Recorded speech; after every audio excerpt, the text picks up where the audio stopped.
Second promo சும்மா ஃபயராக இருக்குது. Come on, இப்படி தான் பண்ணணும், முள்ளால் தான் எடுக்கணும். இந்த மாதிரி தான் எவ்ரி வீக் கேப்டன்சி டாஸ்க் அப்போ பார்வதி வந்து சண்டை போட்டுட்ருப்பாங்க. இன்றைக்கி வந்து திவ்யா கேப்டன் ஆகிருக்காங்க.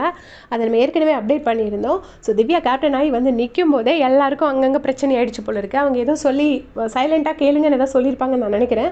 உடனே வியானா சொல்கிறாங்க, நீங்கள் சொல்கிற மாதிரி வாயில் விரல் வச்சுட்டுலாம் எங்களால் உட்கார முடியாது அப்படின்னு சொல்லிட்டு வியானா பேசுகிறாங்க. வியானா பேசின உடனே திவ்யா வந்து சொல்கிறாங்க, உங்களை நான் வாயில் ஒன்று விரல் வச்சுட்டு உட்கார சொல்லலை அப்படின்னு சொல்கிறாங்க. மேபி அவங்க வந்து சைலண்ட்டாக கொஞ்சம் நான் பேசுகிறத கேளுங்க அப்படிங்கிற மாதிரி சொல்லியிருப்பாங்கன்னு நினைக்கிறேன்.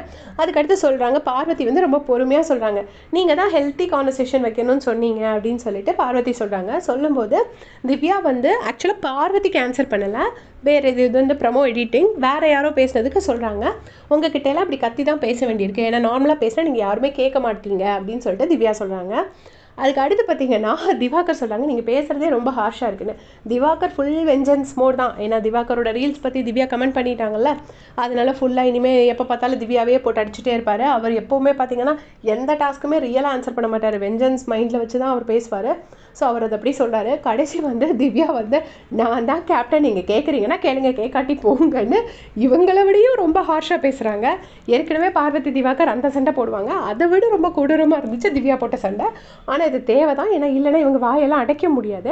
திவ்யா அப்படி சொல்கிறாங்க. அதுக்கப்புறம் சொல்கிறாங்க, நீங்கள் எல்லாரும் குரூப்பிசம் பண்ணுறீங்கல்ல, நல்ல விஷயத்துக்கு குரூப்பிசம் பண்ணுங்கள், நீங்கள் யார் யார் எது எதுக்கு குரூப்பிசம் பண்ணுறீங்கன்னு உங்களுக்கே தெரியும், அது இனிமேல் நல்ல விஷயத்துக்கு யூஸ் பண்ணுங்கள் அப்படின்னு சொல்கிறாங்க.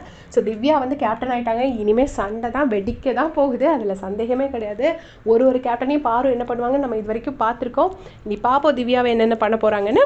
இதே மாதிரி அப்படியே செஞ்சுக்கிறதுக்கு சேனல் சப்ஸ்கிரைப் பண்ணிக்கோங்க. தேங்க்ஸ் ஃபார் வாட்சிங்.